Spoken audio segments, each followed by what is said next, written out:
Hello à tous, bienvenue sur Slory TV. Ce soir, je vous retrouve avec une nouvelle vidéo qui concerne les appareils photo.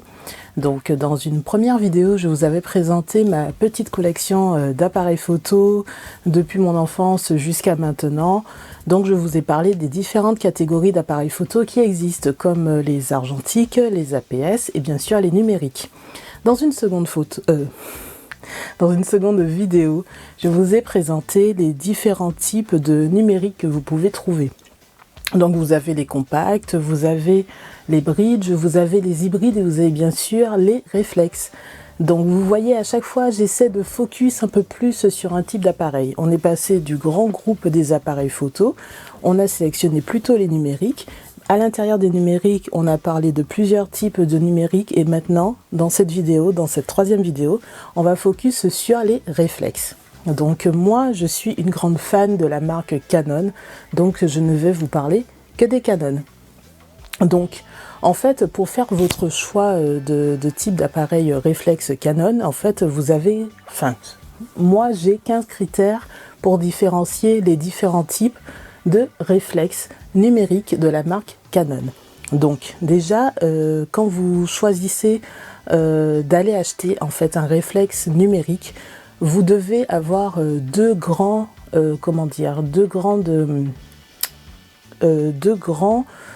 types de critères en fait qui vont vous permettre de sélectionner votre appareil. Déjà, comment vous vous catégorisez? Et d'une façon secondaire, quel est votre budget? En fait, je dis de façon secondaire, mais ça devrait même être votre premier critère de sélection parce que, en fait, en fonction de votre budget, vous aurez le choix ou pas du tout. Plus vous aurez un grand budget, plus vous pourrez choisir d'appareil, plus vous aurez un petit budget et plus vous serez limité. C'est un peu comme ça pour tout dans la vie. Donc, j'ai ma petite liste de critères, donc je vais d'abord vous dire quelles sont les catégories, en fait, de photographes qui existent. En tout cas pour choisir votre réflexe de la marque Canon. Bon, c'est valable pour les autres marques aussi. Donc vous avez une première catégorie de photographes, il s'agit des débutants, donc c'est monsieur, madame, tout le monde.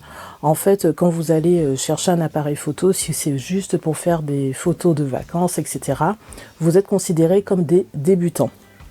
Ensuite, quand vous allez avoir une petite expertise dans le domaine de la photo, mais vraiment une toute petite, c'est-à-dire vous passez de monsieur, madame, tout le monde à quelqu'un qui a l'habitude de faire des photos.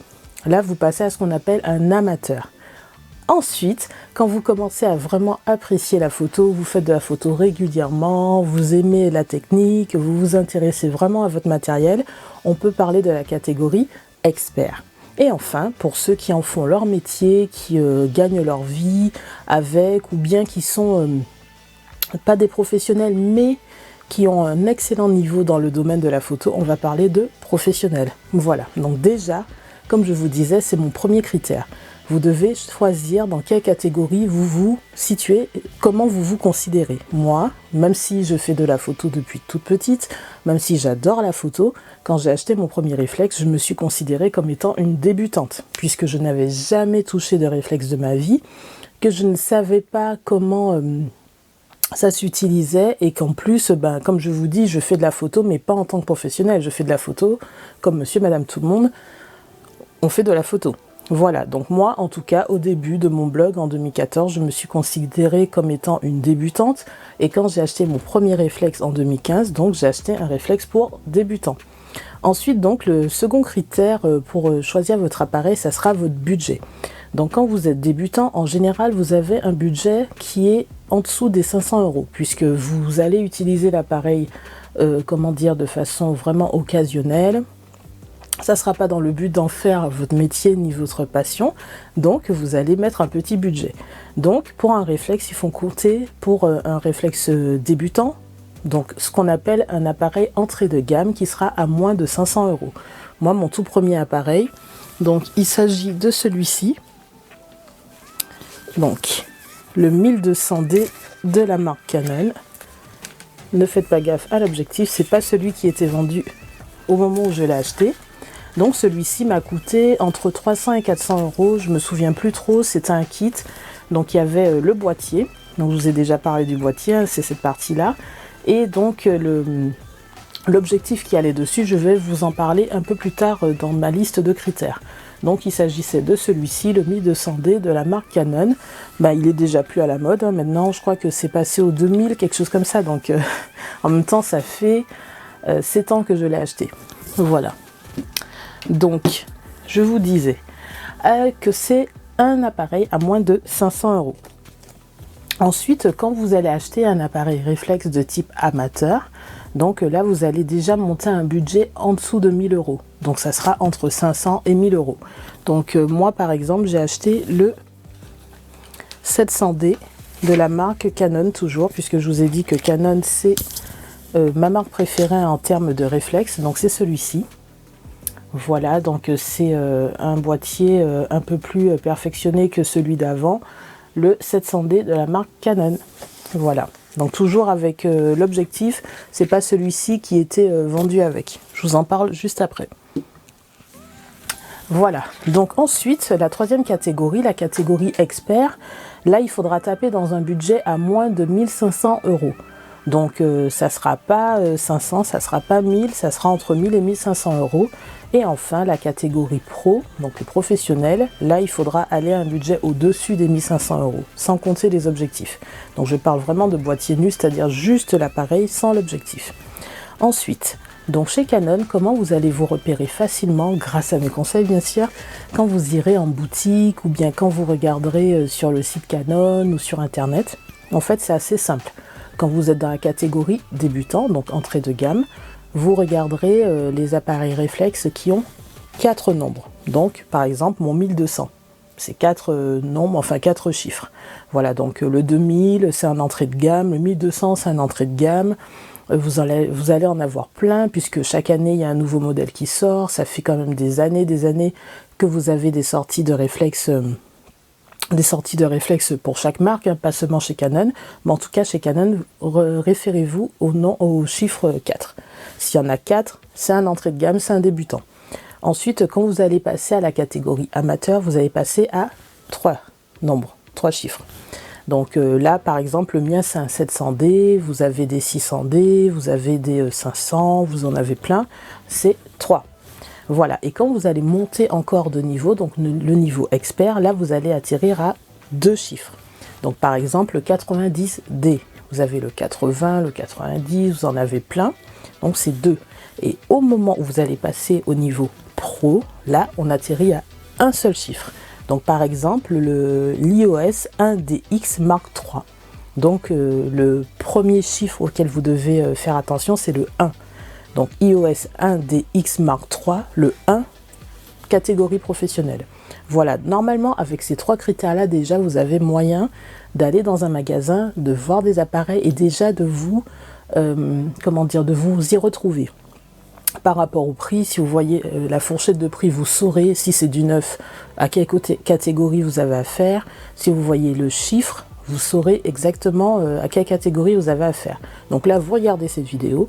Demain, vous allez à la Fnac ou vous allez même après la vidéo sur le site de la Fnac, vous regardez les appareils sans lire la description. Normalement, dans la marque Canon, vous savez si c'est un réflexe, à quelle catégorie vous avez affaire. De suite. C'est assez simple. Ensuite, donc une fois qu'on a vu la catégorie, la nomenclature, c'est-à-dire comment s'appelle l'appareil, le prix, on va passer maintenant à ce qu'on appelle les pixels. Les pixels, c'est ce qui permet en fait à votre photo, quand vous l'agrandissez, à conserver en fait une bonne qualité. Tant que la photo reste au format normal, les pixels c'est pas hyper important. Par contre, si vous souhaitez faire des agrandissements, en fait le nombre de pixels va devenir important. Par exemple, vous avez une photo, vous voulez l'agrandir, la transformer en tableau ou en affiche ou en tout cas faire un agrandissement de votre photo, le nombre de pixels de votre photo de base sera important parce que plus il y aura de pixels, plus quand vous agrandirez, la photo conservera une belle qualité. Donc, dans un format débutant, vous aurez par exemple 18 millions de pixels. Dans un format amateur, vous aurez toujours 18 millions de pixels. Par contre, quand vous passez à la catégorie expert, on passe déjà à 32,5 millions de pixels. Et quand vous atterrissez dans la catégorie pro, là, ça redescend. Donc là, on tombe à 20 millions de pixels. Pourquoi ? Parce qu'on verra juste dans le critère suivant pourquoi, en fait, le nombre de pixels, plus vous êtes dans la catégorie pro, et moins ça devient hyper important. Donc mon 5e critère, c'est la taille du capteur optique. Donc la taille du capteur optique, pour les 3 premières catégories, ça sera exactement le même. Donc débutant, amateur, expert, vous aurez ce qu'on appelle, pour les réflexes Canon, je précise, vous aurez une taille de capteur optique qui s'appelle APS-C, 22,3 x 14,9 mm. Voilà, donc en fait, c'est pas une taille comme sur votre ancienne pellicule, c'est plus petit. Ça veut dire qu'en fait, par rapport à une image sur une ancienne pellicule, c'est comme si vous rétrécissiez votre image. Voilà. Par contre, quand vous atterrissez dans un capteur pro, là, on appelle le capteur pro le plein format. Donc 36 x 24 mm, c'est la taille d'une ancienne pellicule. Donc d'un ancien carré là sur la pellicule. Ça veut dire que vous avez une photo qui fait exactement cette même taille. Et quand vous avez un capteur plein format, donc le nombre de pixels est moins important parce que vous aurez une photo en fait de meilleure qualité. Voilà, c'est la raison pour laquelle quand vous êtes en pro et que vous avez 20 millions de pixels, c'est pas en fait une baisse de qualité par rapport à un modèle expert qui fait 32,5 millions de pixels. Voilà. Ensuite, on va passer au critère suivant. Donc, moi, mon 6e critère, en fait, dans mon choix d'appareil photo, en fait, ce que je considère comme étant, en tout cas, important pour différencier les 4 catégories d'appareils photo, réflexe, de la marque Canon toujours. Donc, c'est ce qu'on appelle les collimateurs, c'est-à-dire les points d'autofocus.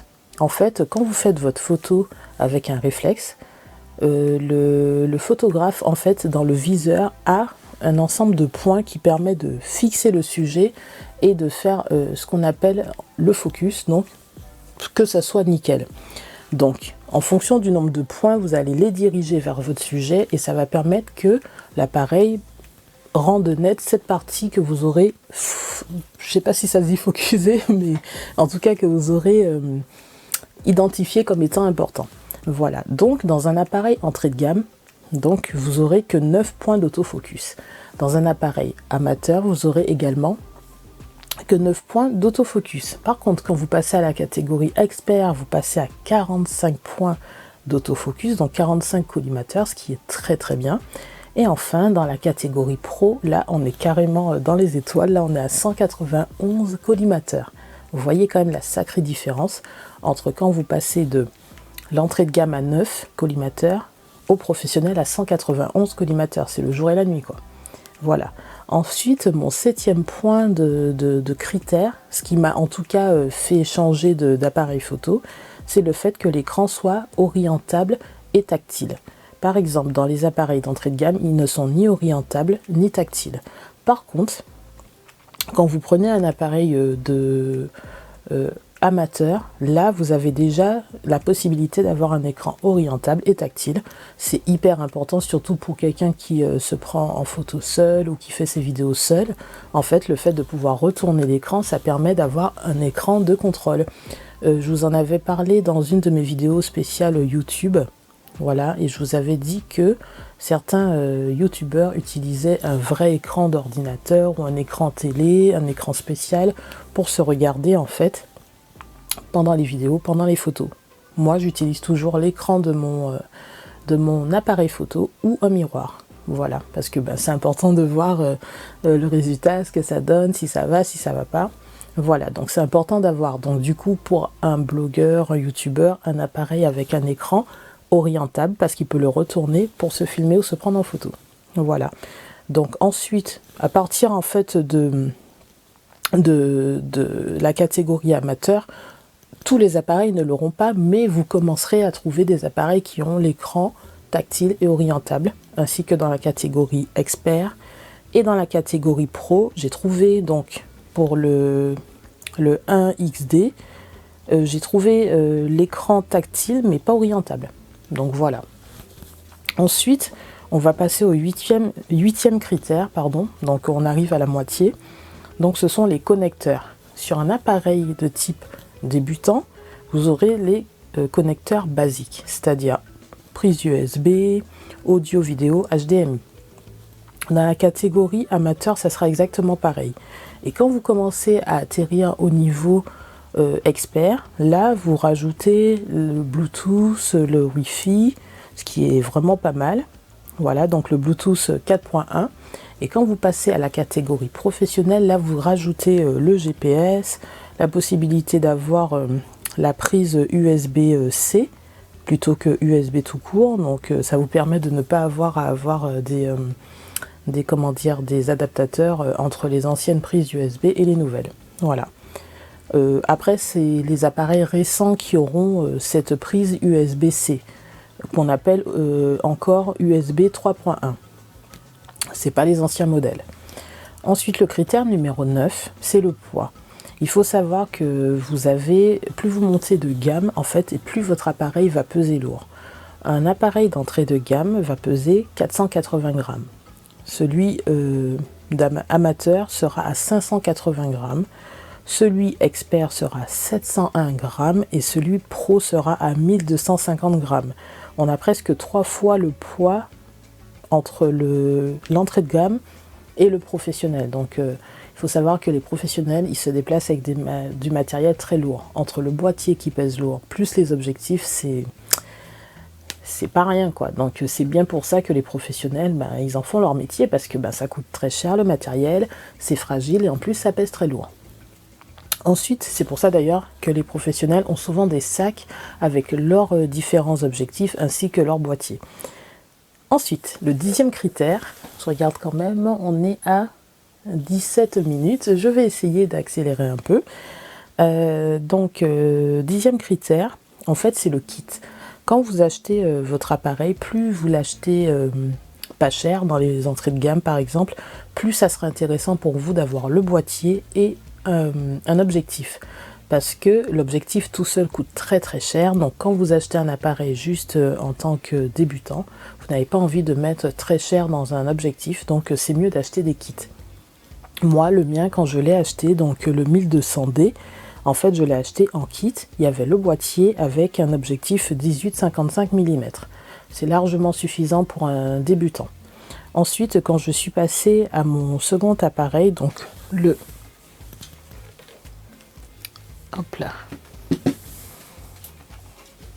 700D. Hop. Voilà, quand je suis passée à celui-ci, en fait, il avait un objectif 18-135. Donc, qui va beaucoup plus loin au niveau du zoom. Donc, je vous explique rapidement. Donc, en fait, ça s'appelle des objectifs standards et ils vous permettent de prendre en photo ou en vidéo des sujets, on va dire, pas trop proches. C'est pas de la macro, c'est-à-dire qu'on va pas faire des gros...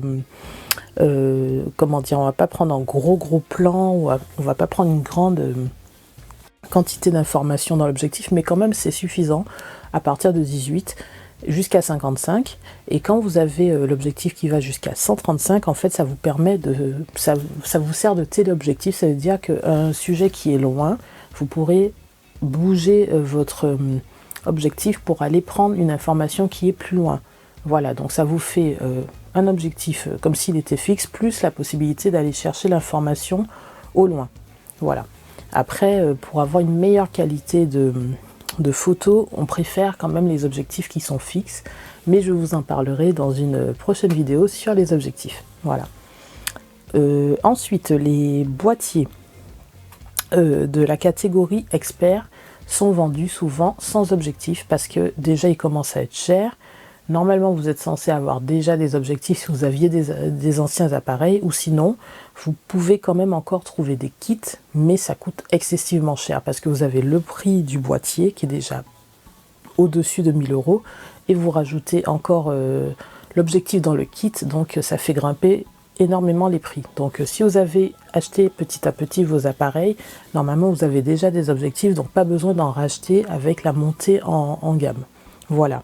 Et enfin, dans la catégorie expert, souvent, les appareils sont vendus boîtier nu, ça veut dire sans objectif. Donc il faut acheter en plus un objectif, ça fait très très cher. Voilà, donc on était au 10e critère. Il nous reste 5 derniers critères à voir. Hop. Donc qu'est-ce que je regarde également quand je choisis mon appareil réflexe de la marque Canon numérique? Donc je regarde les ISO. Les ISO, en fait, ça va permettre d'avoir une meilleure qualité de photo. Donc, vous avez les ISO au minimum et au maximum.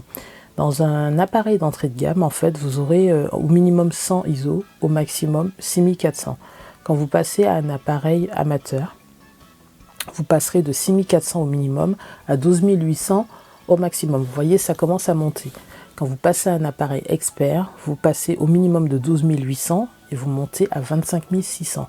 Et enfin, chez les pros, vous passez de 100, donc le plus bas, à 102 400 ISO. C'est énorme. Donc le 12e point de sélection de votre appareil, ça sera la prise de vue en continu, ce qu'on appelle les frames, frames, je ne sais pas comment ça se prononce sincèrement. Donc dans un appareil d'entrée de gamme, en fait vous aurez 3 photos par seconde en rafale. Dans un appareil amateur, vous en aurez 5 par seconde, donc vous voyez ça monte.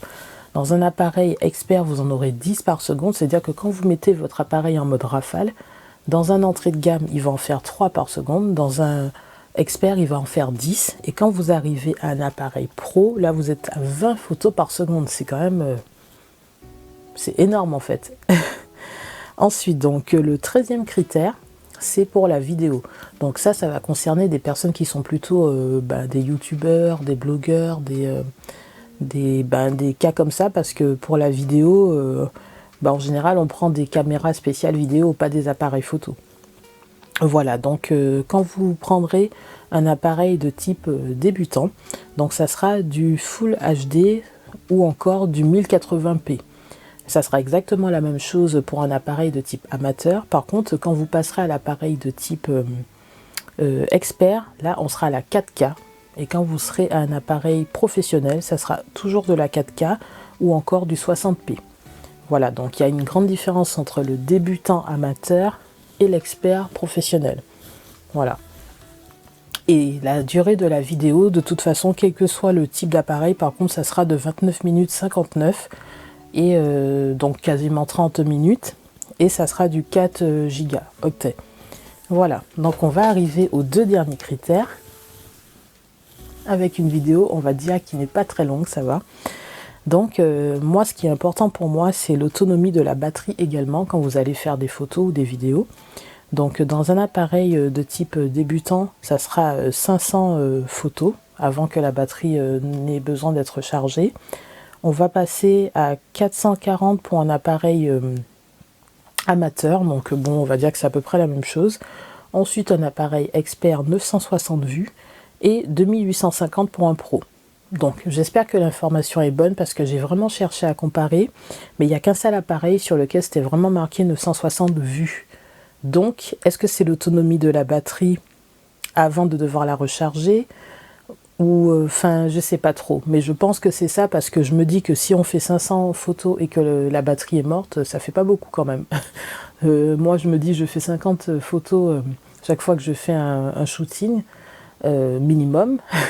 Donc si au bout de 10 fois la batterie me lâche, quand même c'est pas beaucoup. Donc je pense que c'est vraiment le nombre de photos avant que la batterie n'ait besoin d'être rechargée. Voilà, donc on voit bien qu'avec un appareil pro, en fait, on peut en faire beaucoup plus, puisqu'on en fait presque 6 fois plus qu'avec un appareil entrée de gamme.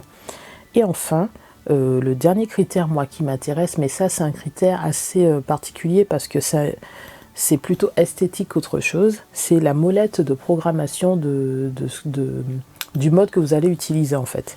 Sur les appareils entrée de gamme, vous avez une molette avec...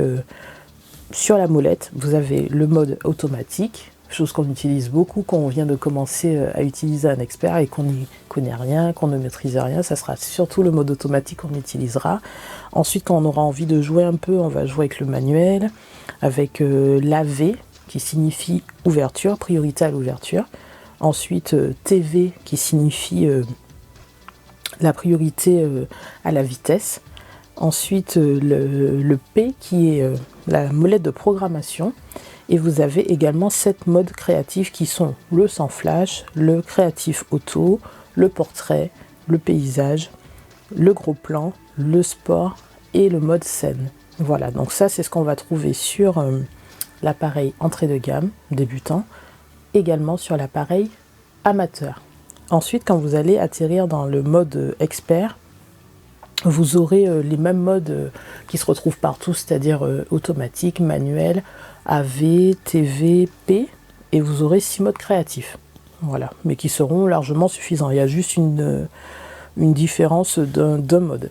Et enfin, quand vous atterrirez dans la catégorie Pro, là vous aurez carrément sur l'écran votre choix. Vous n'aurez plus la molette avec les différents modes. Vous aurez directement sur votre écran le choix de mode que vous voudrez utiliser. Voilà, bon, là ça commence à devenir un peu technique, donc j'espère quand même que vous avez compris quelque chose, que vous aurez retenu quelque chose de cette vidéo. Mais si vous êtes vraiment débutant et que vous voulez, avoir des critères assez simples pour choisir, basez-vous surtout sur le prix, basez-vous sur la catégorie et la nomenclature. Là, vous atterrirez dans un magasin, vous verrez par exemple un appareil avec Canon Reflex, avec 4 chiffres, et qui sera en dessous de 500 €, vous saurez que c'est un appareil débutant pour n'importe qui. Dès que vous passerez au-dessus de 500 €, mais à moins de 1000 €, vous saurez que vous atterrirez dans une catégorie un peu plus expérimentée, et à partir de 1000 €, de toute façon, si vous dépensez 1000 € dans un appareil, c'est que vous comptez vous expertiser, vous professionnaliser. Donc vous saurez que c'est pour les professionnels ou les experts. Voilà. Pour tous les autres critères, c'est assez technique. Donc si vous ne maîtrisez pas, il faudra regarder les autres vidéos où je vous expliquerai dans chacune des vidéos à quoi correspond chaque critère. Je vous parlerai des ISO, je vous parlerai des programmes, des objectifs, de comment on fait les photos. Restez connectés. Donc n'oubliez pas de liker, de commenter, de partager, de vous abonner à Story TV.